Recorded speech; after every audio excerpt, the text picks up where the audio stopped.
बहुत समय पहले एक छोटे से गांव में दो बहनें रहती थीं।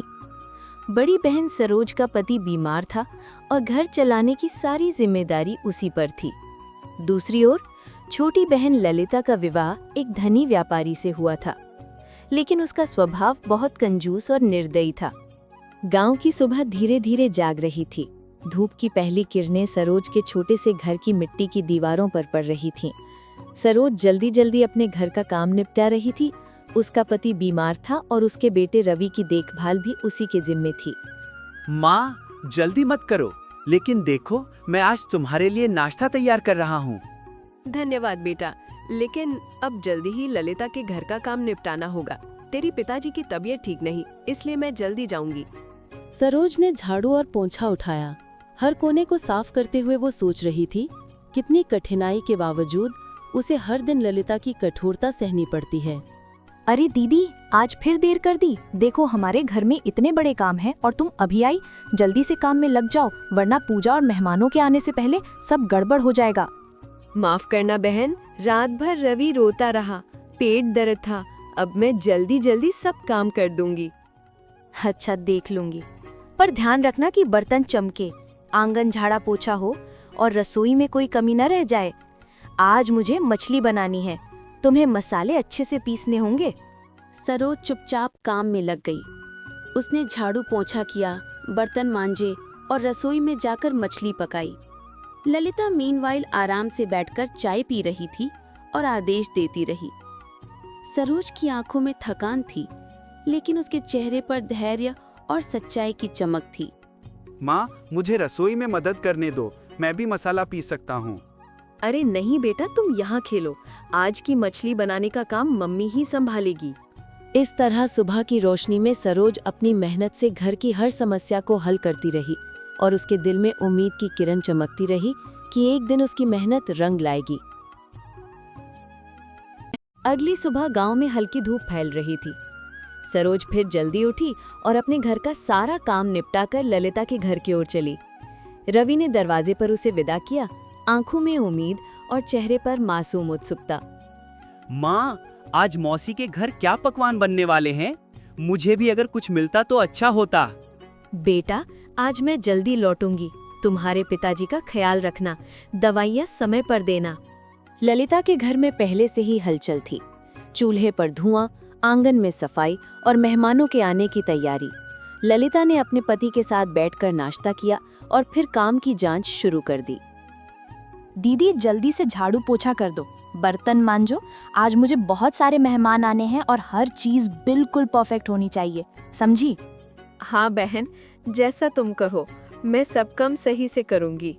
सरोज ने अपने हाथों में झाड़ू और कपड़ा लिया और कोना कोना साफ करना शुरू किया। फिर बर्तन मांजे और मछली की तैयारी करने लगी। उसका चेहरा थकावट से लाल था, लेकिन उसकी आत्मा में धैर्य की चमक थी। वाह, आज तो तुम्हारी मेहनत का नतीजा देखना बाकी है। अगर मछली स्वादिष्ट नहीं बनी तो मैं शिकायत करूंगी। बड़ा घर, बड़ी बातें, पर सब ठीक रहेगा। बेटा मेरे लिए सोच रहा होगा। मुझे ताजगी से लौटना है।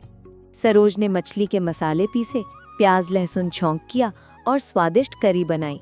पूरा घर खुशबू से महक उठा। ललिता और उसके पति ने आनंद लिया, लेकिन सरोज को सिर्फ थकान महसूस हुई। माँ, जल्दी आओ, मैं तुम्हारे लिए मिठाई का इंतजार कर रहा हूँ। जैसे ही सरोज अपने घर पहुंची, उसने देखा कि रवि की आंखों में चमक और मासूम मुस्कान थी। उसे पता था कि मेहनत और धैर्य की राह कठिन है, लेकिन अंत में उसका फल मीठा होगा। अगली सुबह सरोज ने घर के सारे काम निपटाए और फिर मंदिर की ओर चली। उसका दिल भारी था। हर रोज की मेहनत और अपमान ने उसे थका दिया था। रवि ने उसे दरवाजे पर देखा और पूछा, माँ, आज इतनी जल्दी क्यों जा रही हो? बेटा, पिताजी घर पर अकेले हैं, मैं जल्दी लौटूंगी, तू बस ख्याल रखना। मंदिर के पास पहुंचकर सरोज ने अपने हाथ जोड़े और अपनी आंखें बंद कर ली। उसने मन ही मन अपनी सारी पीड़ा और दुख नाग देवता के समक्ष रख दिया। हे नाग देवता, मेरी मेहनत और गरीबी अब सहन नहीं हो रही। मेरे बेटे के लिए बस यही मिठाई के टुकड़े लेकर जा रही हूँ। कृपया मेरी मदद कीजिए। तभी मंदिर में तेज रोशनी फैल गई। चारों ओर चमक ने सरोज को घेर लिया। मैंने तुम्हारी पुकार सुनी, तुम्हारी मेहनत और धैर्य का फल आज तुम्हें मिलेगा। सरोज घर पहुंची तो पोटली में ढेर सारी रंग बिरंगी मिठाइयाँ और पकवान नजर आए। माँ, ये सब मेरे लिए।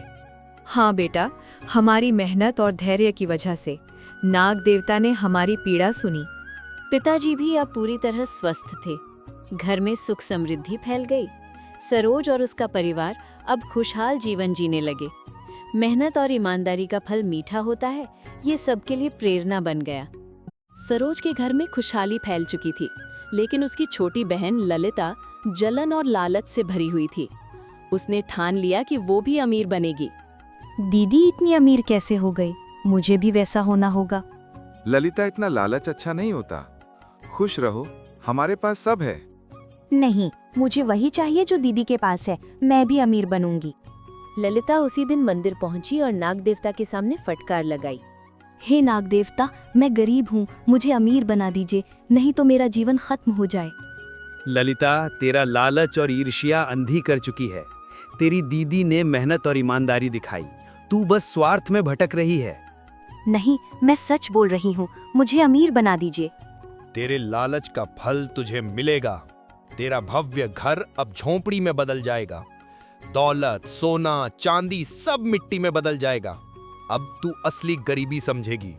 ललिता दौड़ती हुई घर पहुंची और देखा कि उसका घर पहले जैसा शानदार नहीं बल्कि झोपड़ी में बदल चुका था। हीरे, जवाहरात, सोना सब मिट्टी में बदल चुका था। ये कैसे हो गया?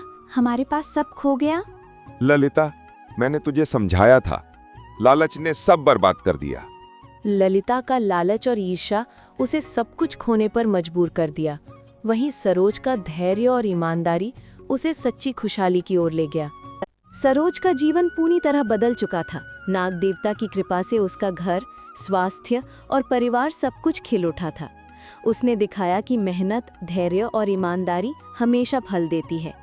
मुन्ना, देखो ये मिठाइयाँ और पकवान तुम्हारे लिए हैं। हमेशा याद रखना, अच्छाई और मेहनत का फल कभी खोता नहीं। माँ, ये सब कैसे संभव हुआ? ये सब तो चमत्कार जैसा है। सच में बेटा, मेहनत और सच्चे मन की प्रार्थना से चमत्कार होते हैं। यही सबसे बड़ी ताकत है। वहीं दूसरी ओर ललिता और उसका पति अब अपने झोपड़ी जैसे घर में रहते थे। लालच और ईर्ष्या ने उन्हें सब कुछ छीन लिया, लेकिन ये उन्हें एक सबक भी दे गया। लालच कभी खुशहाली नहीं लाता। हमने कितनी गलतियाँ की।